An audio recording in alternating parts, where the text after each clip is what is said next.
Então, meu nome é Iana Brandão, eu sou cearense e vim morar em São Paulo. Me formei em História lá no Ceará e vim morar em São Paulo em 2008 para passar uma temporada só e fui ficando. Aí eu resolvi fazer faculdade de moda, que era uma coisa que eu gostava muito, era roupa, né? Sempre gostei muito de roupa. Então, eu consegui fazer design de moda, fiz aqui. Aí criei uma marca, fiz roupa com as amigas, vendia loucamente por aí, e a coisa era difícil. Parei até que eu me encantei, tava assim, era louca por filmes, sempre gostei de cinema. Aí quis, eu acho que eu posso trabalhar com figurino. Era algo assim muito distante da minha realidade, porque eu lá no Ceará, eu vim de uma praia muito pequena, muito pequena. Meus pais, minha família moram até hoje nessa praia, é um litoral, distante da capital, escola pública, até hoje não tem escola particular lá. Então, quando eu cheguei na capital, eu tive toda uma dificuldade para acesso, morava na periferia com minha tia, e foi tudo muito difícil. Fiz faculdade popular lá, de história, até chegar aqui. E aí, quando eu fiz a faculdade de moda, parecia que eu estava chegando a ter acesso maior nesse meio, né? Eu era tímida, eu acho que eu não tinha esse espaço, porque parecia que eu não pertencia aqui à cidade, a São Paulo. Eu tive uma dificuldade grande. Até que um amigo meu que trabalhava com som, ele falou, eu acho que eu vou te indicar, sei lá, vamos tentar no figurino. Aí ele me passou e-mails, me passou telefone, me passou um monte de contato. Foi aí que eu comecei a mandar. Cinema que eu sinto, diferente, esse outro que eu faço, né, dessas séries, trabalho hoje em dia com séries, muitas séries, é muito mais como entrar do que pelo que você sabe, né? A gente sabe muito, assim, às vezes tem gente lá que nem sabe tanto quanto a gente e tá lá. Então era como entrar lá, até que eu consegui. Uma figurinista falou, tem uma vaga de estagiária, outra de assistente, vem aqui, se aparecer um projeto eu vou te chamar. E aí ela me chamou e ela falou, fica 3 dias testando, se você achar que, assim, se a gente vê que você rola, te contrata como assistente, não como estagiária. Aí eu me dediquei tanto, fiz tanto corre, fazia tudo que eu via e aí ela me chamou como, assim, foi incrível para mim, que eu entrei como assistente já e não como aprendiz. Mas também fez uma diferença, porque eu já tinha 30 e tantos anos. Comecei mais velha dentro da carreira, então aí eu já tinha todas essas ideias de como ser proativa. Eu já trabalhava, né, há muito tempo, trabalhei em loja, fazia de tudo. Então eu, não no cinema, mas eu fazia de muita coisa. Então, conquistei o meu espaço desse jeito, assim. Eu digo que não foi nem a faculdade em si, foi a vontade de estar ali. Eu falei, eu não vou sair daqui. Então, quando a gente consegue um lugar, no meu caso foi dessa forma, eu não vou sair daqui, eu vou ficar aqui, eles vão me contratar. Foi assim que acabei ficando e estou até hoje nesse meio. Hoje em dia eu faço muita série, muita série. É o que eu mais faço. Eu falo que até eu vendi minha alma ao diabo, né? Porque essas grandes plataformas de streaming pagam muito bem, você trabalha mais, assim, tanto quanto eu acho, mas tira o teu sangue e você não tem tanto tempo para criar, e sim só para executar, porque é tudo muito corrido. E o que eu sinto, que eu já quero até falar aqui, que eu fiz um projeto com Dani, que eu assinei o figurino, que foi incrível, a ficção científica que ele e o Carlos, outro amigo meu, nosso, fez, é que foi incrível trabalhar com autonomia de criação. Coisas que dentro desses projetos muito grandes a gente só se especializa tecnicamente e não consegue pôr em prática o que a gente sabe, que a gente estava até falando agora há pouco aqui. Que é tipo, e minhas ideias, né? E o que só eu sei. Figurino é algo que se vê, se sente e não tem uma receita de bolo, assim. Tem vários processos, mas não é uma receita de bolo. Já começa a perguntar aqui para vocês o que leva vocês a se vestirem. Começa aí, sabe? Figurino começa assim. O que você acha que o significado daquela roupa que você vê naquela pessoa? Por que o Dani tá com a camiseta do Palmeiras? Por que eu tô com esse vestido? Sabe, assim, e isso vai, né? Você vê a pessoa, o cabelo, o figurino não faz cabelo nem maquiagem, mas é uma parceria, é um braço, assim, eles conversam com a maquiagem toda hora, tanto que a gente fica sempre perto um do outro, né? Porque é a caracterização completa. E aí é isso, transmite diversas informações e sensações para a cena. Ele é carregado de simbologias, diz muito sobre os personagens e atrai de imediato o espectador.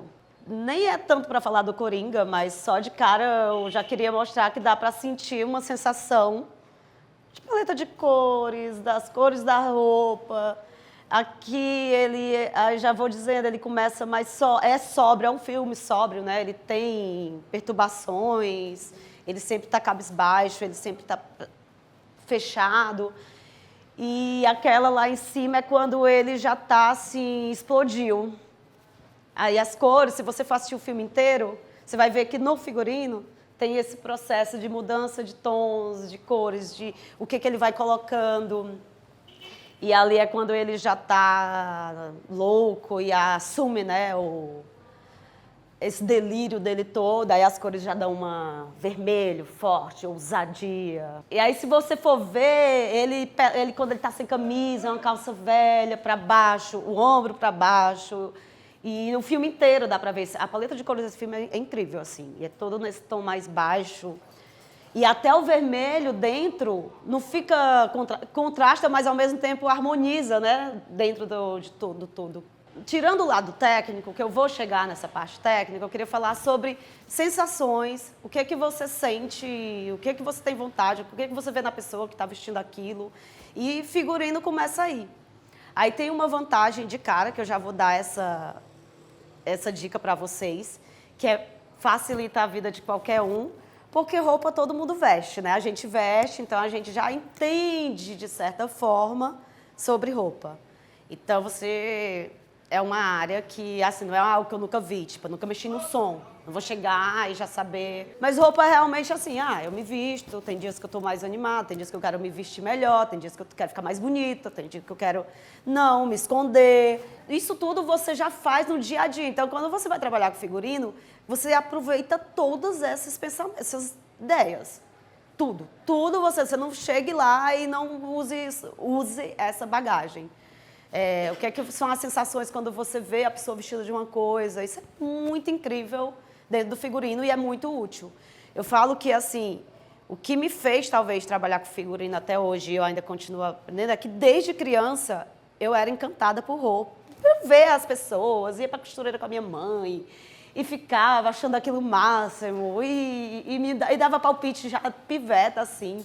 Depois quando eu comecei a comprar minhas roupas, era tudo muito pensado. Então era uma coisa que eu realmente dava muito valor. Faz uma diferença incrível minha de outra pessoa que chega tecnicamente, que fez uma faculdade de cinema ou que estudou figurino e não vê esses detalhes, essas nuances, sabe? Que é primeiro sentida e não estudada. Você não precisa estudar sobre roupa de cara, assim. Tudo bem, depois você pode se aprofundar na moda, vai entender, eu vou chegar nesse processo. Mas de cara você chega com essa ferramenta. Aí o ponto negativo é, todo mundo acha que entende de figurino e se mete durante o projeto, porque todo mundo se veste, né? E aí todo mundo acha que sabe. Aí é que tá. Aí vem a técnica e vem a sensibilidade, eu acho que é a arte mesmo, sabe? De você se aprofundar no universo da roupa e tipo, não, você não sabe sobre roupa para esse lugar que foi pensado, que foi pesquisado. É a nossa criação, nosso pensamento, como que a gente vai construir os personagens, começa aqui. Você lê o roteiro, entende o conceito geral, a sensação que é o que ele está querendo passar, né? Sobre uma pessoa que ascendeu na vida profissional, é sobre uma região que, sei lá, é regionalista, tem algo que você vai entender o todo da história. Aí você entende o espaço geográfico, se é urbano, se passa na periferia, se passa no interior, se é um lugar na natureza, perdido. Sente aquelas sensações, você vai sentindo. Se tem movimento, né? Porque, tipo, o filme é filmado nas ruas de São Paulo, periferia, você vai lendo, tipo, você já sente o movimento no roteiro. Enquanto você vai, tipo, vai lendo sobre na natureza, no interior e tal, você sente já aquilo ali é uma calma, serena. Isso tudo vai dando sensações para sair a roupa, né? Aí o tempo, quando, né? Quando está sendo filmado, é passado, é presente, é um futuro, é uma ficção que nunca, é um lugar que eu nunca vi, ainda não existe esse tempo. Porque o figurino ele dá a ideia de passagem de tempo, ele pode dar essa passagem de tempo, ele de cara você vai, depois que você começa a estudar figurino mesmo, se o filme é de época, você vai dar uma... Você vai passar... tipo, o figurino é uma das maiores ferramentas. Figurino e objeto e cenário, né?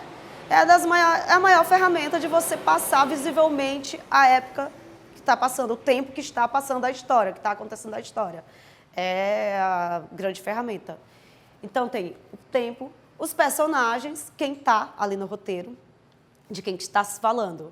Estou falando de uma pessoa, de um estudante que mora em tal lugar, a mãe vive só com a mãe, ou vive mãe e pai, os pais são separados, é complicada a vida dela. Como que é? Que é o perfil psicológico, que eu acho importantíssimo a gente...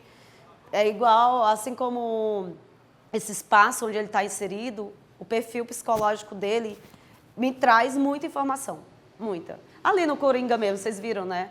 Ele é uma pessoa transtornada, perturbada, então as roupas, ele é desleixado, a roupa não tem um cuidado, a roupa, às vezes, uma coisa não combina com a outra. Então, esse perfil psicológico é grandioso, assim. E existem vários perfis que você, de cara, lendo o roteiro, você vai anotando. Fulano é aquilo. Eu gosto de ler o roteiro, anotadinha no nome do personagem, e aí colocar as características ali dele, para ir criando, né? A classe social, né? Se é uma pessoa que tem grana, se não tem, ou se a pessoa não tem grana, mas ela gasta muito. Essa parte, assim, a economia, também... Eu coloquei só isso aqui, mas tem tanta coisa no roteiro que você vai lendo e vai criando, e eu gosto de ler o roteiro como se eu fosse uma criança lendo um livro de contos de fadas, sei lá, de qualquer coisa, imaginando uma coisa que, mesmo que não seja o que o diretor pensou, eu vou tendo minhas ideias, minhas imaginações, né? Essa pessoa assim... eu vou além do roteiro, sabe? Você lê e já parece que tira aquele personagem do roteiro, já pensa que você conhece o personagem. Aí, classe social é muito importante. Dá para você acender a pessoa à medida que ela vai... a pessoa, às vezes, começa pobre na história.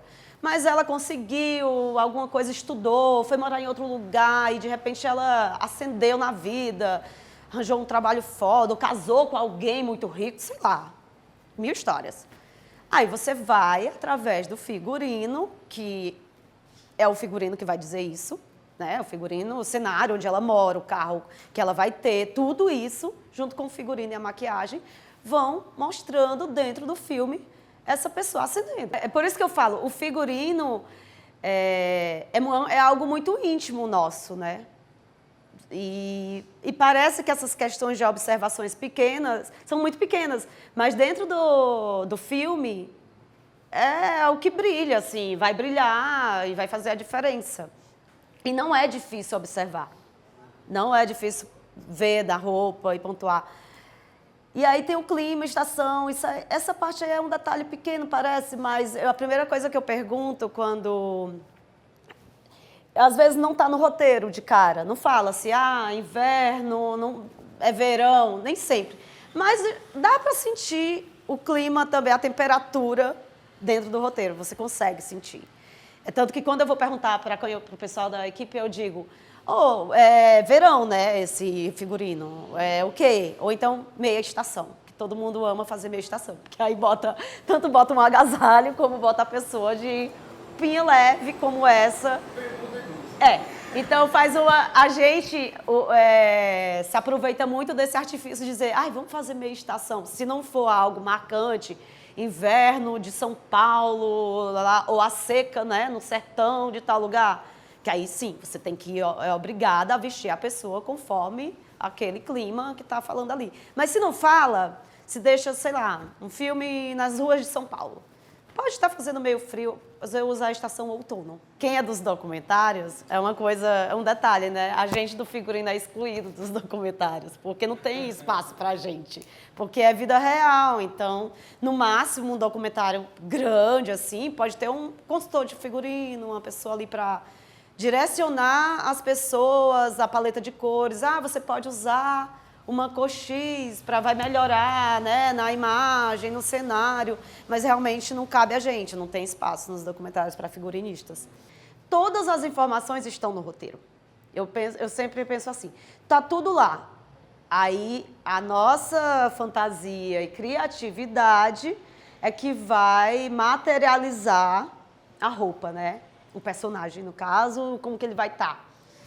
E dizer também que é uma coisa...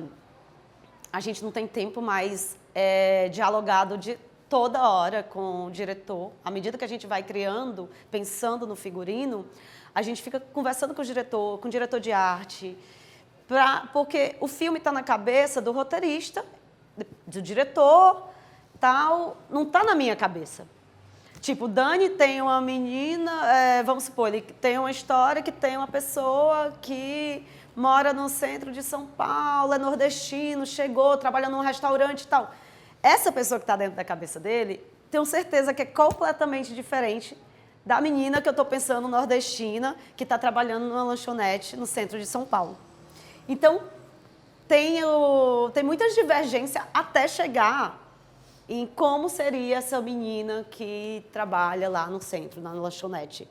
Então, por isso é muito importante o diálogo, que é aquilo que às vezes as pessoas vão passando por cima e só querem pronto, mas que se construir no diálogo, você enriquece muito mais o personagem e também não vai ter lá na frente, não gostei dessa roupa.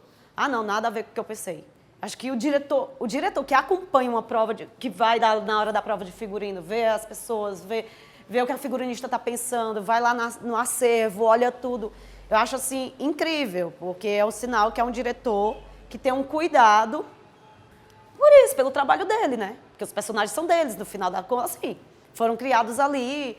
E eu tô dando beleza, não só beleza, né? A estética do filme, uma das estéticas, e ajudando o personagem na personalidade mesmo, no psicológico e tudo. Então, o diretor acompanhar essa coisa do figurino é muito importante.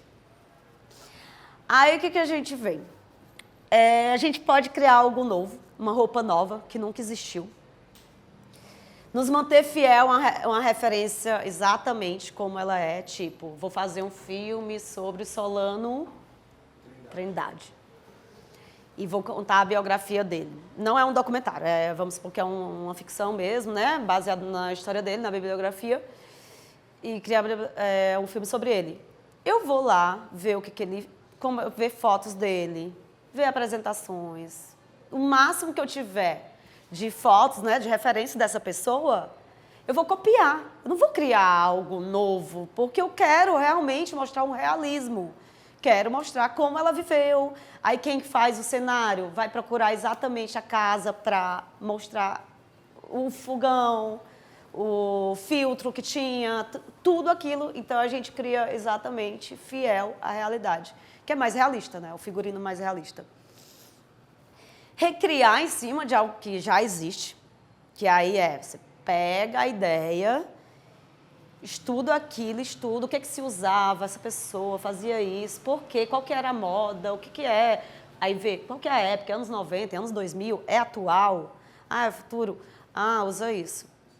Vou fazer um pouco diferente, embora vou manter a forma, mas vou botar um tecido que não existia, sei lá, vou botar uma coisa aqui, uma gola para fora. Então, também fantasiar de forma lúdica, que é muito divertido quando você pega um projeto que não existe, né? Eu acho que essa forma, esse figurino lúdico, se pode fazer a parte de futurismo também. Não é só regional. Todas as histórias pode se criar assim, dependendo do roteiro, dá para se criar, mas é algo que não existe, né? Pode passar, Dani. Algo que não exista. Aí aqui eu trouxe umas referências disso que eu falei. Que, por exemplo, aqui, ó.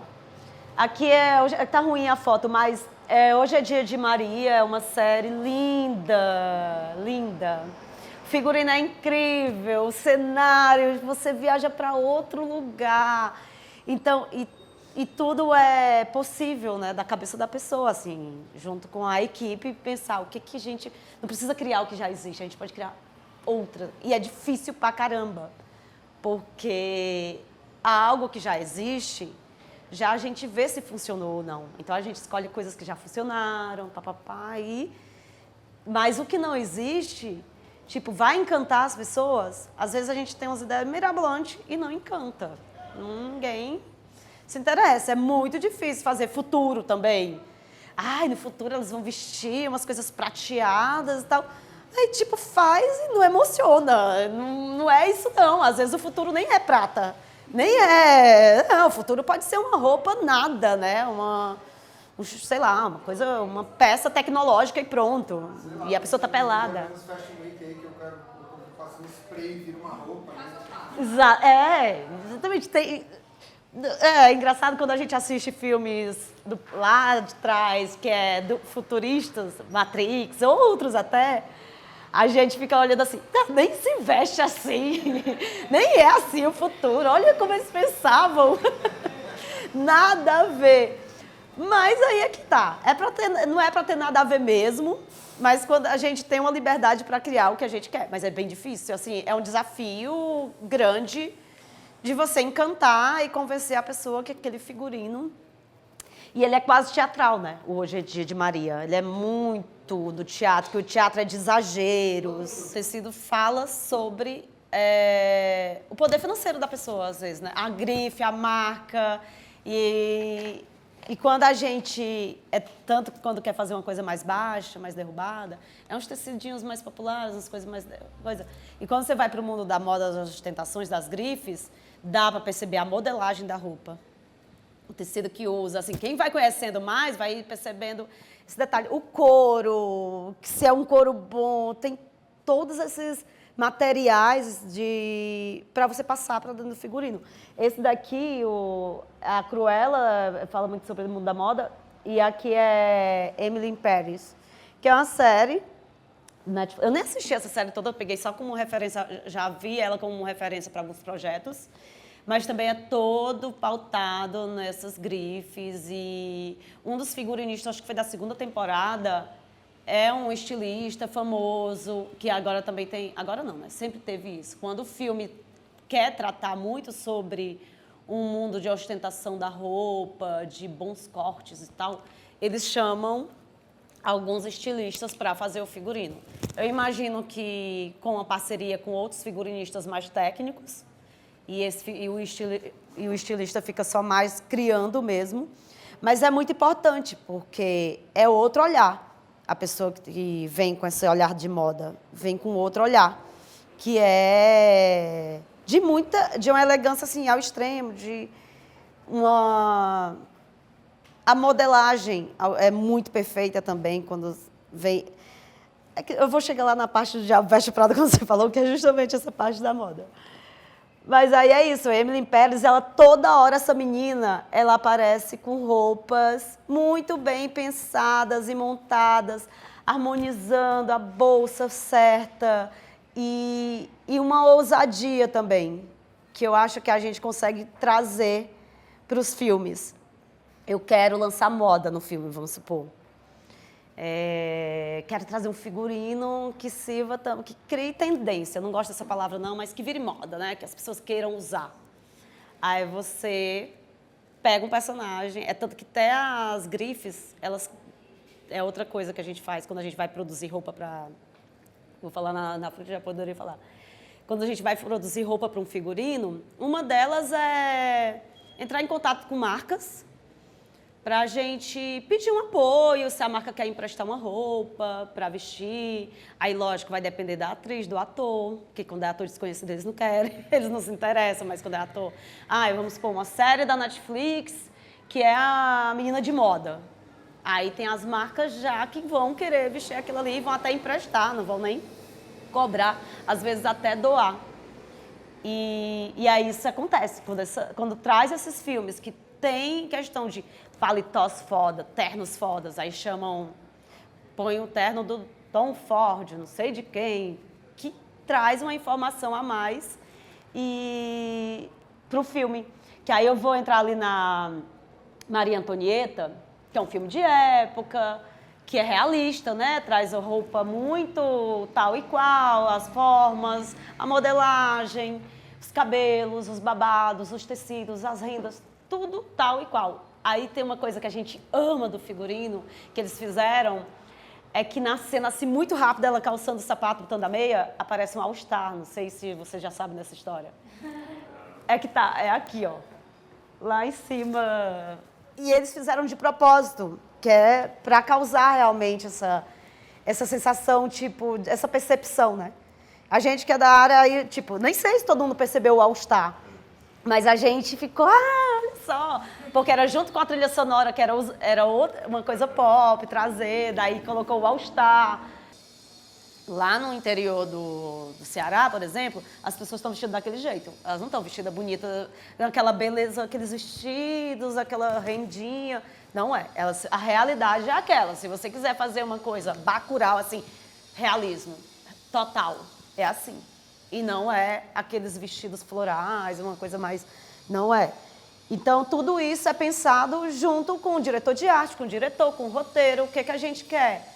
É poesia, lógico, a gente põe poesia em tudo, pelo menos a gente tenta. Mas é incomodar? Quer uma roupa que incomode? Como que a gente quer esse personagem? É um personagem do futuro que chega num lugar regional, e aí chega uma pessoa como em Bacurau, chega a galera de motocross, que vê um contraste imenso, né, com aquela região toda. Aquela galera com roupa de motocross, daquelas motos. E aqui são os lugares onde eu costumo ir buscar minhas referências, fazer minhas pesquisas, né? Lemos o roteiro, sentimos o personagem, vou anotando cada personagem ali, o que eu sinto dele, o triste, o alegre, o que está passando dificuldade, as emoções, né, o psicológico de cada um. E aí vou aqui. Na moda, na música, tudo isso que a gente já falou. Na música, celebridades, nos filmes que já fizeram, revistas, novelas também, tudo. Não coloquei tudo, né? Mas e nu, que eu amo esse último aí, que é o Cotidiano. Mas pode passando, Dani. Aí, Diabo Veste Prada, que é a personagem da Meryl Streep, que é uma grande editora da revista, como se fosse da revista Vogue, né, de moda. Ela foi toda inspirada nessa editora que é a Anna Wilton, que é uma editora da revista... Essa é a editora da revista Vogue americana. E ela é muito ousada, muito mundo da moda, das grifes. E ela é poderosíssima, essa mulher, assim. Ela é anos-luz na frente no mundo da moda, pensadora e tal. E ela tem assim, eu acho que ela mesma quer transmitir uma arrogância. Eu nem sei se a pessoa é arrogante, não sei. Só dá pra ver que ela tá em todas as coisas, que ela é uma mulher fodona, que ela é uma editora de história, que ela tem história na moda. E aí eles fizeram a Miranda do Diabo Veste Prada totalmente, assim, de cara. Quem assistiu a primeira vez sem nem saber dessa informação, mas quem é da moda já assistiu pensando, nossa, é a Anna Wintour, ela é muito... Ficou muito igual, né? Ficou muito, né? Muito. E aí, então, a gente queria falar sobre isso. Às vezes, a gente usa desses recursos. Tanto a pessoa que já está escrevendo, né, o roteirista, já troca essa ideia, ou se não está claro para a gente, o figurinista pode pensar, eu vou fazer uma pessoa... Pensando aqui no caso, Lázaro Ramos, que ele fez o Mr. Brown, era uma série da Globo. Também, de cara, você enxerga que foi inspirado no Carlinhos Brown, que é um baiano. Aí ele faz um baiano, um artista, um cantor, um músico cheio das pinturas, com os balangandãs, com os acessórios, e bota coisa na cabeça. E aí você vê de cara. Mas a gente vai... na personalidade também da vida real, no perfil daquela pessoa da vida real. né? O Lázaro Ramos, extravagante. O Carlinhos Brau, todo no astral, e tudo muito extravagante, tudo. A outra lá tem uma cara mais de arrogante. Então você tem que escolher uma referência também que tenha aquela atitude do personagem, sabe? Eu quero fazer um cara escroto, um político corrupto, jogo lá em Brasília, ó. Brasília, deputados, corrupção. Aí... E aí você vai moldando. Tipo, você achou que tá demais. Uma deputada trabalhando, ela não usaria branco, um terno branco. Aí você muda a cor. Mas, sabe, traz aquela personagem possível. E como num figurino a gente pode ousar mais, dar uma fantasia a mais, você pega e aí você faz a sua ideia depois. Mas é muito difícil criar roupa para tanto tipo de gente. Quando a gente pega filme grande, e aí tem figuração, elenco, um monte de gente. Mas, vamos pra festa, sei lá, pra praia, e todo mundo fica parecendo igual. Então, você tem que ter, pra você ter repertório e não ficar toda hora assistindo filmes, eu assisto muito, eu ando assistindo até menos, mas assim, muito do meu repertório vem do cinema, sim, porque eu pego isso dentro dos filmes, né? Fulano, vou usar o filme tal, acho que vai funcionar para esse personagem. Revista, hoje em dia não mais tanto, porque não tem. Mas eu acho que a rua, o cotidiano, o meu dia a dia é onde eu mais acho coisas que ainda não se criaram. E ainda tem mais isso. São exclusivas, meu bem, porque ninguém se veste igual a outro. Todo mundo tem um pensamento, cada um tem seu pensamento, como pensou. Aí aquilo ali é um detalhe valiosíssimo. O figurino ele não é linear, esse passo, depois desse, depois desse. É tanto que quando o projeto é grande, podemos ter uma equipe maior, são vários braços, cada um fazendo uma coisa, um na rua produzindo coisa, outro pesquisando no computador, outro já nas costureiras. Pra gente, quanto mais rápido vem esse elenco, né, fechado, melhor, porque senão a gente vai fazendo nosso processo de pesquisando tecidos, lojas, marcas, se a roupa é ostentar, se precisa Nike, Adidas, a gente já fica olhando pesquisando esse universo das grifes, se for... Tudo a gente vai pesquisando. Porém, quando vem o elenco, aí muda, pode passar a próxima, Juliana. Aí a gente vê, nossa, pensava que a fulana ia ser assim, não, eu acho que ela não vai combinar com esse vestidinho, eu acho que não, o couro não funciona. E aí aqui a gente tem 4 corpos aí bem diferentes, né? Todo mundo pode vestir o que quiser, sabemos, sim. Porém, o que eu quero passar no figurino? Como que é? Ela vai fazer uma evangélica? Vai ficar bonito, ela de saia muito aqui, não vai ficar tão justo, não vai ficar, sei lá, vulgar. Nem gosto de usar essa palavra, mas para as pessoas que vão assistir, vão entender. Aí você vai e começa a pensar conforme o corpo do ator, da atriz. E, de certa forma, tem que ficar bonito. Até o feio tem que ficar bonito, sabe? Vou fazer uma pessoa bem pobrinha, com roupinha rasgada. Aquela roupa rasgada tem que estar bonita nela. Você pode até achar que aquilo ali é feio, mas você não sabe o quanto a gente pensou para aquele feio estar harmônico dentro da cena. Então, tem que ter uma harmonização no todo, né? No cenário, na fala, na trilha sonora, na atitude da pessoa. E aí a roupa tem que estar confortável, de certa forma, que é bem difícil essa parte também. Aí, a figuração geralmente não é provada, vem na hora. Às vezes é 50 pessoas, vai ter uma festa na balada. Então, ali é muito bom, porque você pega e pensa, eu vou vestir ela como se ela fosse a namoradinha do fulano que chegou, fez um barraco, você vai ser essa. Eu vejo o rosto da pessoa e eu digo, não, vou fazer esse menino tímido da escola, que não conversa com ninguém. Assim, porque vai chegando os rostos e o jeito que a pessoa fala com você. Então, assim, é muito bom aplicar esses exercícios com figuração, porque eles não têm querer. Eles vão vestir o que você botar. O elenco não, já está todo pensado, batido com o diretor. Aí na figuração vai chegando e você pensa assim. Eu uso desse artifício, né?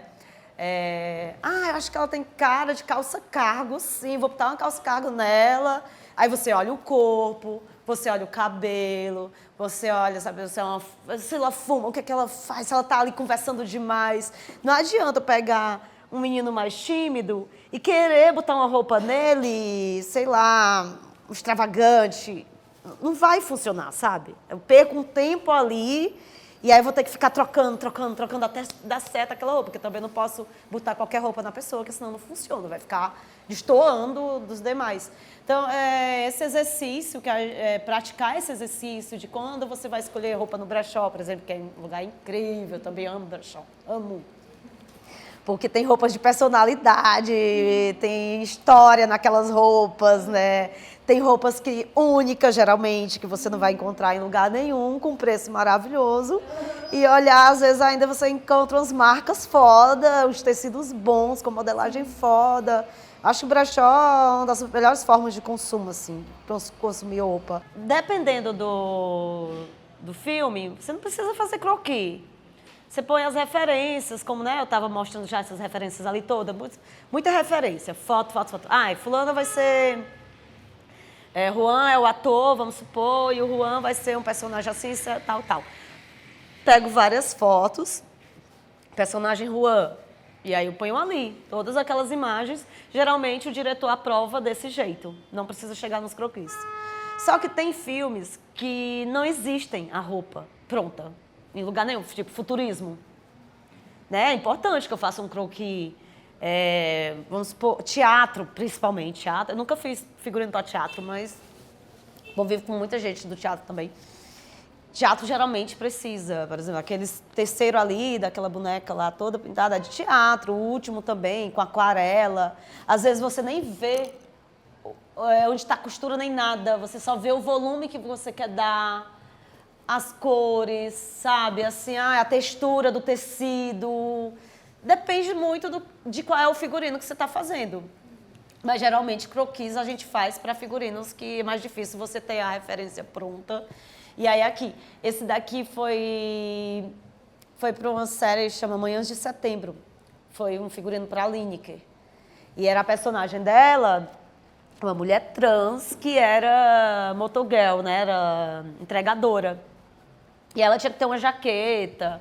Era um personagem assim, o que mais queriam nessa personagem, que estava querendo chegar em acordo com o figurino, era uma jaqueta. E eu estava batendo com a figurinista e tal, eu só fiz produção, era na época da pandemia que essa série estava sendo gravada. Aí eu só produzia na rua, e aí era para chegar na jaqueta. A gente mandava fotos, eles gostavam das referências. Mas não era aquela da foto, era uma que ela podia ter uma coisa de personalidade, que não era uma jaqueta esportiva, não era jaqueta jeans, não era uma de motoboy. Aí, assim, fizeram vários croquis, porque precisava realmente de uma jaqueta que nenhuma daquelas era. E aí fez pegou o recorte dali, aplicou, o menino que desenhou pra gente, né? A gente nem desenhava, né? Mandava alguém fazer. Aí a gente mostra pro diretor assim.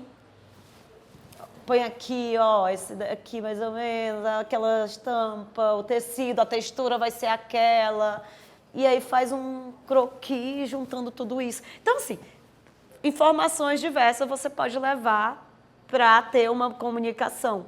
Porque na arte é difícil a gente ter essa comunicação do que é invisível ainda, né? Do que ainda não está pronto, não está materializado. Isso aqui é um processo de materialização.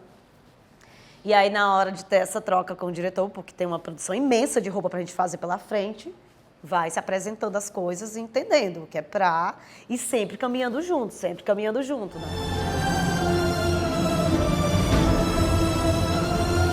Gotham se perdeu. Que covarde poderia fazer uma coisa tão cruel, se escondendo atrás de uma máscara. Se você não olha para ali de baixo, você acha uma coisa, quase não tem cor, né? Só tem esse azul. Mas quando você aparece para ela, você vê uma paleta até alegre, nem tá tão sombria, tá pastel, né? Mas vem aqui essas três cores que não é alegre, na verdade, mas parece que tá alegre, só quando você joga dentro do filme, se vocês fizeram olhar pra câmera, quando você joga pro filme, não tem paletria. Geralmente, quando é noite, assim, quando é rua, é mais difícil manter a paleta, né? Aí a luz é que ajuda a dar a cor da paleta de cores. Bota a cor quente, a cor fria. E isso faz o ambiente também se manter dentro do filme, né? como do Boringa ali que a gente vê também, a luz, a iluminação é muito foda também. Eu não sei falar sobre iluminação, porque eu sei que é algo que, dependendo da roupa, a gente também troca. Porque a luz vai se estourar. O branco é o. Todo mundo tem medo de branco, todos os diretores. Se vocês quiserem provocar o fotógrafo, põe o figurino branco, que eles já vão ficar assim, ó. Pra gente do figurino, a gente não. Nem todo projeto a gente precisa levar tão a ferro e fogo a paleta. Mas pra gente é aquilo. Limitar atrapalha, mas ajuda.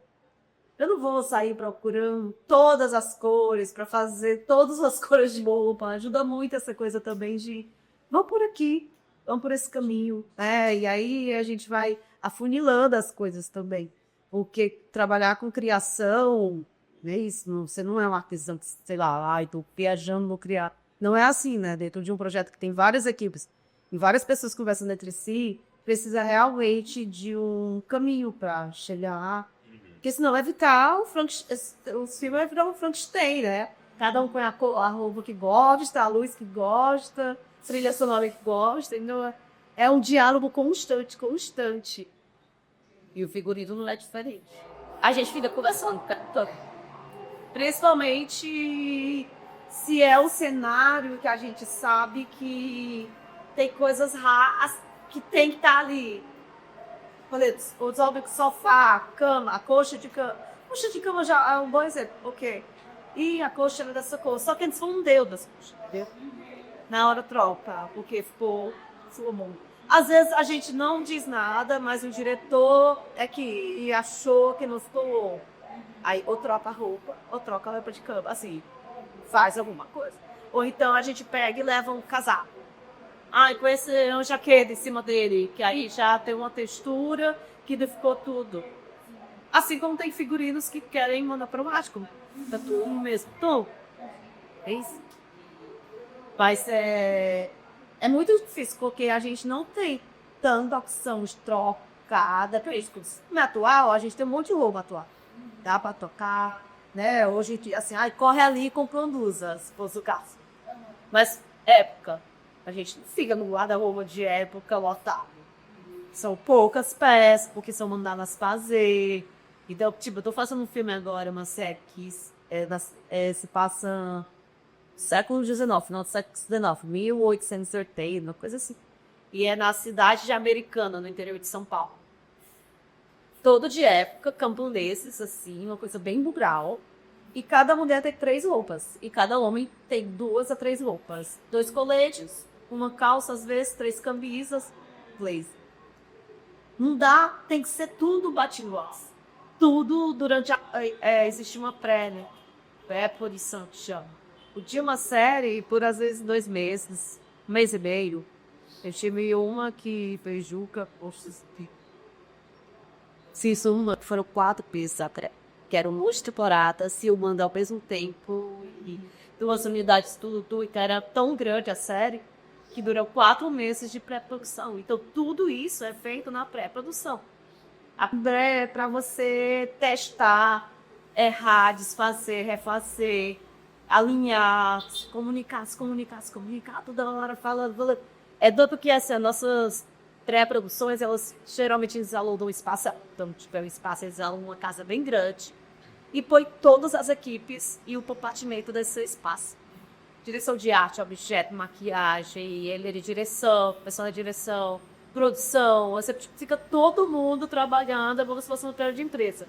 E ali, é isso. Tudo que a gente vai criando nós do figurino, vamos chamar, mesmo que não venha um diretor, a gente fala com um assistente do diretor, da diretora, assistente de direção, para ir lá, ou então para dizer, a gente está com esse projeto, a gente vai, sei lá, fazer uma prova, então, fulano, vocês querem viver?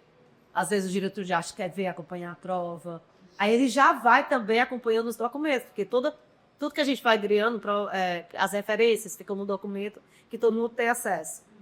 E ali, é isso, é uma comunicação mesmo. Porque se não estiver bem preparada a pré-produção, é só estresse. É só estresse, briga, e o se pegando fogo, e ninguém quer abrir mão do trabalho que já fez, que, nossa, né, eu fiz, poxa, não estava criando toda, estava criando E é bem difícil. Bem difícil, é bem estressante. Eu não tô falando aqui da parte que é conflituosa, porque tem muitos conflitos.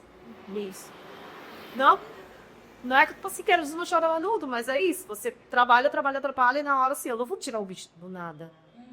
Né? Às vezes eu tô filmando numa ponte, sei lá, tal, lá em cima da ponte. E aí, se não gostar daquilo, o que eu vou fazer? Assim, às vezes a outra blusa que eu tenho é tão boa. Ali, aquela blusa era melhor para aquela situação que eu tava.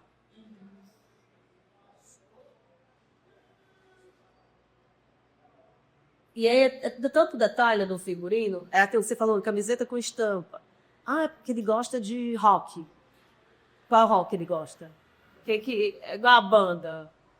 Tem rock, tem essa banda, né? Pô, de repente eu posso passar uma coisa infantilizada, um rock infantilizado, ou um rock velho demais, clássico demais. O que é? Então, eu já passei por essa também. Leva um monte de camiseta com bandas, que o cara não falou, e aí conquistou. Assim, não usou uma camiseta que não era de banda de rock. E aí a informação que ele queria passar no personagem, que não era mais importante porque ele era um policial estranho, mas ele queria... Que é legal, a gente gosta disso, quando o diretor traz assim, ele podia usar uma camiseta de rock clássico. Mas às vezes o diretor só diz isso e não se comunica mais, cria aí. E aí você chega e as pessoas, não, acho que não. É meio frustrante, porque, poxa... Né? Vamos trocar mais essa ideia, me fala melhor sobre o que é isso. Até porque, para fazer uma camiseta, a gente precisa de jeitos autorais. Chegou para botar uma camiseta do Pink Floyd, aparecer numa série Netflix, sem ter falado com assessorias e jurídico. Então, tem uma equipe do jurídico toda hora autorizando bancos e roupa, né? Tudo que a gente vai usar de empresa, aeroportos, tem que criar lombo de uniformes, não pode existir, ou e além de ser diferente, não pode nem parecer ser autorizado sempre no jurídico para saber se é daquela cor e daquele jeito. É horrível. Fazer uniforme, então, de policial é triste porque mexe com a reputação da classe. E isso, o figurino tem uns detalhes do figurino que é muito complexo, muito delicado, que não é só realmente diálogo que a gente quer. Você falou de uniforme de policial, é uma dúvida que eu sempre tive. Como que funciona? Vamos supor, a gente vai fazer uma cena, o personagem é um PI de São Paulo. Sim. Como que funciona para manda fazer diferente, tem que ter uma autorização para fazer esse uniforme? Como que é? Teve épocas que podia ser... mais parecido, assim, não tinha tantos BOs. Agora pode ser a mesma cor, tudo praticamente a mesma cor, só que aí os logos têm que ser bem diferentes. Não, assim, se você for ver, tem os brasões. E aí, se o brasão tiver uma arma X, faz outro modelo de arma. Não, é um detalhe, mas é isso, são os brasões que não podem parecer nada com aquilo. Mas o uniforme pode. A cor do uniforme pode. Aí o que eu faço? Eu tenho canais de pessoas que alugam uniforme de policial. E que é permitido. Porque o uniforme de polícia tem uns que só vende para a polícia. Tem acessórios de policiais que só vendem para policiais, assim como para bombeiros, sabe? Tem tudo isso, exército. Mas a roupa em si, a calça e a camisa, vende para qualquer pessoa, vende para cidadão comum. E aí tem lojas de uniforme de polícia, tem muito, igual o shopping do policial. Assim. Aí você vai lá e aí eu compro tudo que tá vendendo para qualquer pessoa que pode comprar. E aí eu alugo coisas específicas de uma pessoa que é da área da polícia. E no final, tudo que ele aluga pra gente, ele disse que ela, assim, pode usar. Tem umas coisas que não pode usar de jeito nenhum. Mas aí, ele alugou a arma, não pra mim, né? É pro objeto. Na verdade, armas não é nem objeto. É a própria produção que toma de conta e fica com essa parte nas aves. Tudo falso, né? Mas mesmo assim. E aí, é isso. A gente compra a roupa de baixo ou aluga. tem um acervo de uniformes. Eu alugo muito lá. Esse filme agora que eu fiz, Os Assaltantes, Polícia do Paraguai, Polícia do Rio do Paraguai, tanto o tipo de polícia, o COD do Brasil, Polícia do Paraná, Polícia de Santa Catarina, Polícia Federal do Brasil. Eu passei, assim, 8 meses só feito uniformes na minha frente. Assim, eu dei uma especialidade em uniformes, eu falei. E era muito difícil, porque ficava toda hora desse jeito. Pode, não pode. Mas a polícia de lá não permitiu, vai ter que mudar o pano verde. Vamos fazer outro verde, pouco parecido, mas não vamos deixar o verde pano. E aí vai ter essa conversa, e batendo alguns... Nessas séries grandes, principalmente que tem essas coisas de uniforme, de aeroporto, hospital, algumas coisas que mexem com a reputação do estabelecimento ou da classe, tem uma equipe só de jurídico. Uma pessoas, às vezes, trabalhando só em receber as nossas dúvidas e eles lá fazem as pesquisas deles, como eles fazem, a prova, e aí depois a gente posta. Essa coisa de trabalhar com logo, brasões, qualquer coisa que a gente tem que criar um design gráfico, né, de arte que cria pra gente, não é a gente. Alguém da equipe de arte cria e é um torreto, porque primeiro tem que ser autorizado, depois que é autorizado pelo jurídico, tem que ir para a arte tem uma lista imensa de desenhos que ela tem que ficar fazendo, às vezes é um quadro, às vezes é não sei o que. E essas logos que a gente fica esperando para poder mandar bordar na roupa, mandar estampar na roupa. Então é assim, anda tudo para ontem e a gente, por favor, faz para mim, cadê? Tá pronto, tá pronto, tá pronto. Porque a gente precisa de prazos para poder estampar. Tipo, uniformes de presídio, às vezes tem 100 uniformes com estampa. E não é da hora pro dia que você estampa, chega na pessoa e diz assim, estampa, você larga tudo e estampa isso aqui pra mim. Aí eu vou abrindo canais, que eles sabem que o cinema é assim, essa loucura, né? Os nossos fornecedores, que é uma coisa também muito importante. E dar bem com fornecedores. Ter um diálogo com fornecedores. Porque eles que salvam a nossa vida. E aí a gente vai, adaptando algumas coisas que não pode. Disseram que lá no Rio, aqui em São Paulo é mais tranquilo para fazer polícia. Mas parece que lá no Rio tá proibido. E aí, lógico, se eu for fazer a polícia do Rio, também eu vou ter que ter esse cuidado. Parece que foi a amiga minha que falou, não confio ainda nessa informação. Que foi proibido, a polícia proibiu fazer polícia do Rio de Janeiro igual, sabe? Assim, muito no mesmo tom de água. Não sei se lá é deles. Tinha alguma coisa que tinha que ficar muito diferente. Tinha que colocar uma emenda diferente para sair do modelo Comissão Rio de Janeiro. Até porque ela é hostilizada totalmente a polícia do Rio de Janeiro em tudo que ela aparece de filmes. Estão falando mal, né? Ela é violenta, então eles proibiram. E é isso, a gente vai conforme. Eu não fico tão apagada. Se eu tivesse o domínio de escolher uniformes, eu penso assim, na vida, sabe? Pensando como artista. Eu não me apegaria a ficar sem igual, tá igual.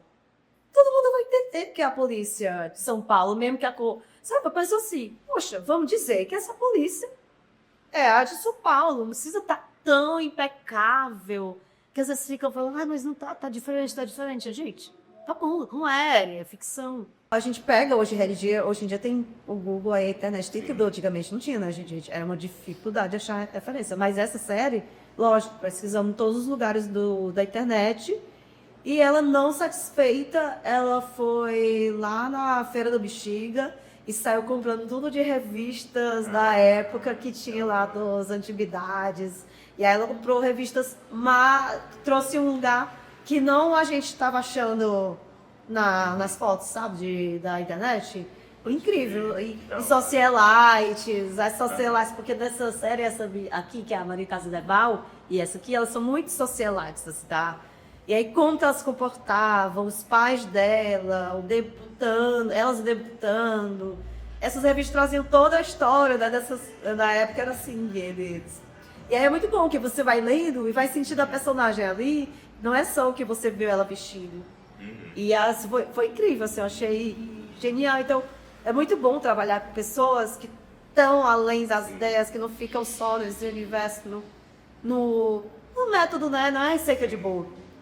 Cada série, cada projeto tem uma forma diferente de pesquisar figurino. Tipo, depois eu fiz essa, fiz Irmandade, fiz essa tudo, depois eu fiz a do Popó. Ah, não, fiz a do Popó antes, que era anos 90. Eu até trouxe as referências. Eu passei, assim, uns 4, 5 projetos fazendo só a época. Aí eu estava muito acostumada e muito à vontade em fazer pesquisa de época, em acervos, em achar as coisas. Aí quando eu cheguei para fazer uma coisa atual, contemporânea, eu fiquei assim meio, meu Deus, eu acho que eu não sei nem para onde começar. Compra onde? Das lojas, vou para Renner, onde que eu vou comprar? Sabe, assim, meio desacostumada com aquilo. E aí a nova figurina, uma outra figurinista, com outros métodos, com outras formas. Então você desapega do que você já sabe e vai pegando o que a pessoa está te falando ali. E aí você pega da sua bagagem e diz, ah, não, isso eu não conto tal lugar, isso aqui eu vou... Eu sou muito produtora de figurino, é o que eu mais faço. Eu quase não fico no set de filmagem, eu fico sempre na rua, muito na rua produzindo, vou pra costura, pesquiso tecido. Chego, converso com a figurinista, saio de novo, e é essa loucura, e onde achar o que a gente precisa para criar. E aí tem isso, aí você entra num novo projeto, aí você, agora eu vou entrar no mundo dos uniformes. Não gosto, não importa. Você vai amar uniformes, e você agora, tudo que você olhar é uniformes. Quando eu vi, eu tava vestindo calça camuflada, que eu odeio. Mas eu comprei um tecido rosinha. Aí no costureiro tava fazendo uniforme. Fiz essa calça aí pra mim também, que eu vou de camuflado. De botas, de masculinas. Eu começo a me vestir com porque eu viro camaleoa mesmo. Você fica vendo tanto, que começa a pegar o jeito, né? Até gostar das músicas, se você for de linda sonora, assim, aí você começa a entrar nesse lugar. E aí vou criando novos métodos de pesquisas. Eu já cheguei a fazer, quando eu estava produzindo um filme sobre a vida do Popó, eu fui bater depois de Guarulhos, na casa de ex-técnicos de voz, que conhecia o técnico do Popó da Bahia, que tinha participado de uns campeonatos. Então, eu comecei a pesquisei tanto, e aí quem fazia as botas da época, que na época não era a mesma que vendia hoje, como que eu vou conseguir? Eu consegui que o mesmo artesão, que tinha uma fábrica antes, fizesse botas para mim iguais à da época. E assim eu vou conhecendo e vou pesquisando, assim, eu me aventuro muito. Eu sou muito solta para esse lugar de pesquisa. É aquilo que eu falei, essa história gata toda que eu tenho de pesquisa, o que eu acho que enriquece muito para trabalho. Que tem pessoas que, não, eu gosto mais de fazer figurino com moda, da loja, do shopping. Eu gosto realmente, vou na casa da pessoa, dou um café com ela e converso. E eu não vou só buscar roupa ou perguntar o que era a roupa, pegar o álbum de fotografia dela e fotografar. Vamos conversar e saber mais sobre aquilo, porque o que ele me fala sobre figurino. A pessoa falando da luta em si, papapá, jogou sangue, lá, ali fala sobre. Em algum lugar eu vou achar figurino, e eu não pergunto de propósito, pergunto porque quero que a pessoa se apresente para mim mesma, e fale toda a história dela. E ali eu pego algum detalhe, aí eu chego na figurinista, descobri tesouros hoje, aí tal, aí às vezes, na época eu consegui até roupas que o cara tinha, e ele me alugou, e eu com muito cuidado, né, porque era roupa original, não camisetinha nada, que ele usava para trabalhar e tinha o nome da academia. Aí eu com muito cuidado, depois a gente só vai sair como tinha tem. Não veste figuração, porque às vezes, né, fica perdido ali, fica bem guardado numa cava, tudo ali. Tipo, a gente não pode vender essas coisas por nada. Porque é isso, às vezes a gente pega coisas que é velha, que não vale nada, mas que tem um significado ali absurdo e você pode quebrar aquilo. Assim que eu faço, você pega joias de verdade, semi-joias, por exemplo, uma coisa encaixada por uma mata, você tem que andar para aquilo ali, como se fosse um bebê.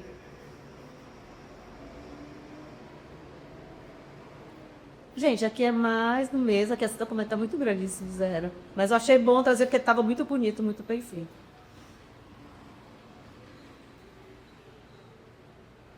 Bem, vamos lá, paleta de cores, pra cá, né? Prova de roupa. A prova de roupa, recebemos as medidas do elenco, sabemos o rosto do elenco, as medidas, o tipo de corpo de cada um. A gente sai para pesquisar. para produzir, né? Como a roupa acontece? Que ela acontece de diferente forma, não fica parecida a outra. Vou botar um filme, vamos supor, contemporâneo, de agora. Você pode ir no shopping comprar roupa. Você pode... Tem muitos acervos de figurino, tá? Pra vocês saberem. Onde a gente pode alugar roupa. Tanto roupa atual, roupa de época. Tem esses acervos. Em São Paulo e no Rio de Janeiro tem bastante acervo. Às vezes a gente aluga no Rio. Manda trazer do Rio pra cá, quando é época, principalmente. Que aí já é mais difícil achar roupa de época. E aí então, tem os acervos. Vou nos acervos. Vou nas lojas de tecido pesquisar tecido.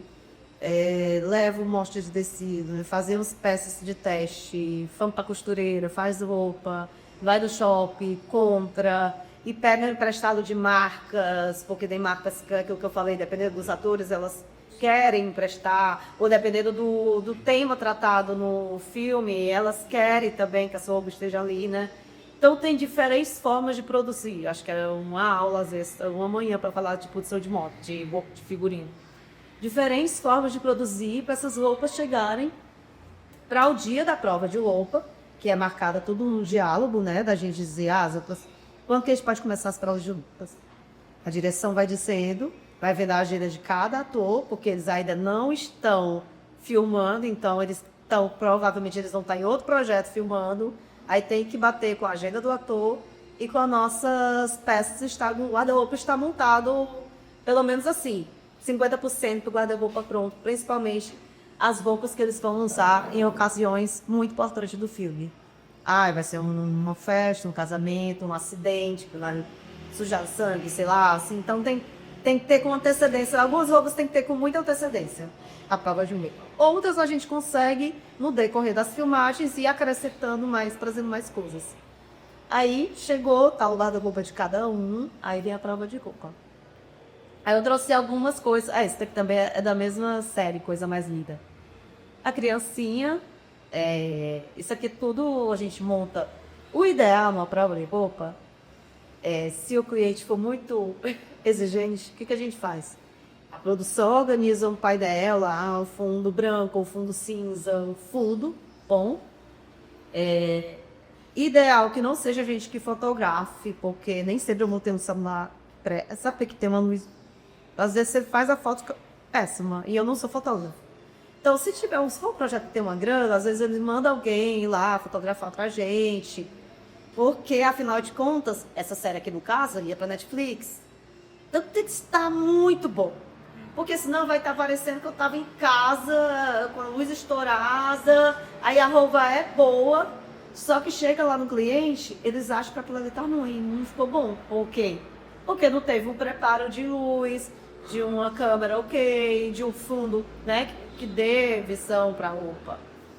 Aí no caso desse aqui a gente conseguiu fazer melhor, e mesmo assim, essa daqui no caso, que é a mesma personagem, né, a Gui, mas daqui ela foi antes pra gente. Ela tem atores que são tão importantes, ela era protagonista, tão importantes, que para você começar do nada, assim, a gente pede para o ator ir lá fazer uma primeira prova, que não é uma prova de roupa, mas é para ele vestir algumas coisas, a gente vê como está o corpo, para a gente começar a modelar. Porque como essa aqui é uma série de época, a gente não ia ter roupas na shopping, não ia comprar do shopping.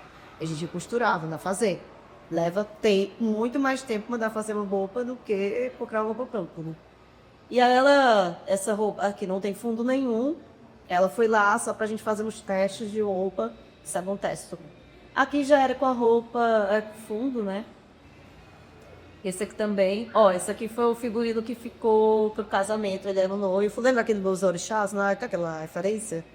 E ficou muito assim, a gente pegou as referências bem, Salsudão, Iemanjá.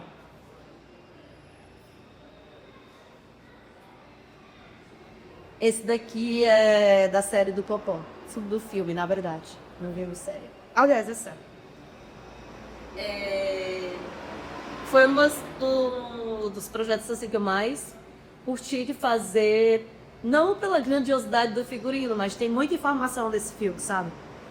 Ele se passa a parte da Bahia, Desde o início da carreira dele com o irmão, e ele era lutador de boxe, então é isso, a gente era anos 90, então pesquisar muita coisa da época, mandar fazer sapatilhas de luva de boxe, que não tem mais, porque é de cadastro, não é de velcro. Eram cheios de detalhes esse figurino, que não aparenta quando você assiste, porque é muito simples. Então, mas não é outra coisa. Tá vendo também como vai se transformando? Isso aqui foi a primeira vez que ele teve contato com a gente, ainda não tinha passado nas meninas da maquiagem, né, o pessoal da maquiagem. Ainda estava começando a fazer laboratório de boxe. Aqui ele já estava, foi a segunda prova. Já amassado cabelo, já estava mais com cara do personagem. Tava mais doseada aqui, se eu não me engano. E aí, ele tem 2 fases, o Bopó. Aqui não tem nada, a parte mais humilde está aqui. Mas ele começa muito, muito pobre de irmão. Aí ele vai crescendo, né? E aí ele vai para o Canadá, começa a fazer umas lutas fora. E aí o figurino dele vai também, aquilo que eu falei, acendendo com ele, né? Vai trazendo umas coisas mais... uma estética mais moderna e tudo mais. Aqui fala muito sobre o figurino. Nessa hora, a gente ou entra em desespero, ou a gente vibra e diz, estamos arrasando mesmo, nossa. E aí, depois de tudo isso aqui, que a gente vai fazer as fotos, vai pro diretor. O diretor, às vezes, ama, às vezes, tipo, não é... Se não tiver uma boa comunicação, aqui já começa. O diretor, e não. Aí, às vezes, acontece ter 2, 3 provas de roupa. Que é muito difícil pra gente, porque a gente não tem tempo para ficar fazendo provas de roupa. Os atores também não têm tempo para ficar fazendo prova de roupa. Então, é uma única prova de roupa que geralmente tem. Às vezes, dependendo da roupa, o vestido de noiva só ficou pronto tal dia, vai ter que provar, né? Que leve lá na casa da atriz. Vamos fazer.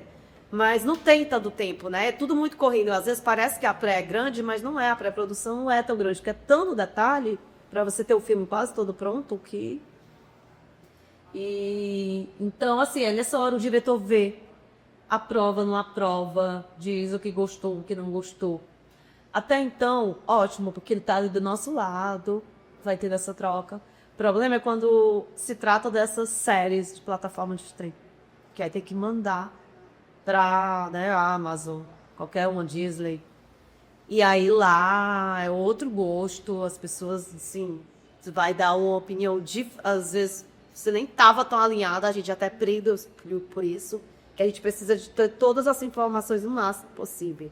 O que é bom, o que não é, antes, o que eles não querem de jeito nenhum. Porque é isso, o figurino tá alugado, comprado, costurado. E aí, para você desapegar dessa construção que você está tendo depois de 1 mês e meio... e começar outras coisas, a gente sabe que sempre tem uma coisa que vai ter que mudar. Nem tudo vai dar certo na prova de roupa. É ali que a gente tem esse momento de dizer, é isso, não é? Vamos para outro lugar? Beleza.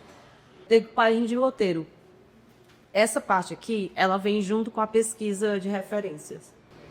Eu vou ler rapidinho, peguei um trecho do filme até do Daniel mesmo, que eu fiz com ele, né? Que eu fiz o figurino. E aí depois eu quero abrir a planilha e a gente tenta montar a decupagem para vocês verem. Senão, esse interno, né, porque é dentro de uma sala, de um quarto, de uma cozinha. Quando é externo, tá na rua, tá na piscina, sei lá, tá no céu aberto. Quarto dia. Abaque sem camisa, de calça jeans, esse aqui tá fácil. Abate sem camisa, de calça jeans e com apenas um pé de tênis calçado. Dorme em sua cama em um quarto muito bagunçado, escudril, restos de alimentos, roupinhas de bebê jogadas no chão, misturas com brinquedos e fotos. Ele sonha com momentos vividos com a mulher Coenda, sua gravidez e a morte de ambas, que ela estava grávida, né, ali bebê, no hospital durante a pandemia. Misturam-se nessa paisagem sonora o sonho e a televisão do quarto. Programas falam de descaso governamental do governo angolano. Aí, ó, aqui já me dá uma luz. É a primeira vez que eu li o roteiro, não estou sabendo ainda o que é. Deixa eu trocar a ideia do Daniel.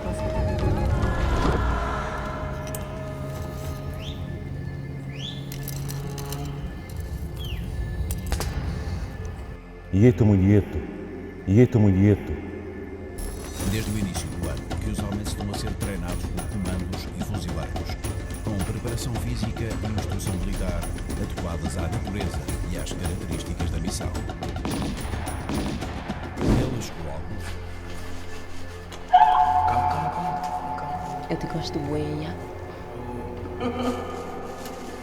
Angola prolongou o estado de emergência para conter a propagação da Covid-19 por 2 semanas. A pandemia fez 2 mortos no país até ao momento. O Presidente da República, João Lourenço, prorrogou a medida depois da aprovação do Parlamento por unanimidade. Na cena 1, eu já vi que tinha Abaque, Soba, Cueida. Mesmo que seja um sonho, um flashback, eu vou escrever tudo isso na cena 1. E aí eu escrevo a observação, sonho. Eu tenho que ir minuciosamente, assim, mas eu já vi que tem esses nomes. Cueida, Abaque, Soba. 3 pessoas que eu devo falar na cena 1. E eu vou dizer para eu dar fazer. As senadores, interna, já está na sala agora, continua o dia. Caminha até o sofá e senta. Fica por um tempo ali, com um olhar beijão. Em dado momento, seu olhar se direciona para um revólver em cima da mesa, não sei. Pega a arma, põe na boca, fecha os olhos e dentro começa a apontar para a família. Aí na cena 3 eu vi que tem o Cume, que aparece, que é o nome da pessoa, o Abaque, da mesma pessoa. O que é que eu vejo? A cena mudou, mas o dia é o mesmo, né? Eu deduzo que o Abaque está com a mesma roupa. A não ser que aqui tivesse dito assim, Abaque entra no banheiro, toma um banho, sai, pega a arma e tal. Aí eu ia me perguntar, ele tomou banho, sabe dessa titular? Então ele já mudou de roupa. Ele não tá mais com a L1, ele vai estar com a L2. E isso ainda dentro da mesma cena. Mesmo que eu não faça nada com isso, mas eu tenho que ficar repetindo todas as pessoas com a mesma R, com a mesma situação. Mas eu preciso dizer. Porque assim, o Cume tem a história dele e o Abaque tem a história dele. Quando chega nas suas roupas, os caminhos de R, eu tenho que saber que o Abaque está na cena 1, na cena 2, é sempre com a mesma R. Porque lá na frente, eu não lembro mais se da 1 a 3, a cena 3, era tudo na casa do Abaque. Não lembro. E isso pode acarretar em algumas situações. Então, quando eu for fazer o caderno de roupas do Abaque, eu preciso saber todas as cenas que ele está. Então, primeiro eu faço isso aqui. E aí, se eu não tenho isso aqui bem detalhado em todas as cenas, eu não consigo fazer o caderno com todas as cenas que ele tá, sabe? Não, você não para, é um documento imenso que você vai fazendo aqui, do roteiro, né? Os meninos foram bem legais, assim, porque quando eles escreveram o roteiro, eles mandaram o personagem, quem é cada personagem. Eu não vou te recebido assim, roteiro, nem esses grandes roteiros eles não mandam, sabe? Assim, ó, esse era o Abaque, aí eles vão falando sobre o Abaque, que é uma pessoa, tal. Aí aqui eu já sinto o sentimento pelo personagem, já deduzo que ele é principal, quem não é. Aí, ó, o Cume vai falando aqui, e aí eles contam que é um amigo, conta a personalidade um pouco. Isso é muito bom. Pra gente do figurino, é incrível. Técnicas, todos nós vamos criar de qualquer forma na prática. Mas aqui, o que tá aqui de ideias, que é quem é você, quem você quer botar pra fora, se quer tanto fazendo roteiro na iluminação, em qualquer lugar. Esse é um das grandiosidades da beleza do figurino, é o pensamento. E a técnica você vai aprender na prática.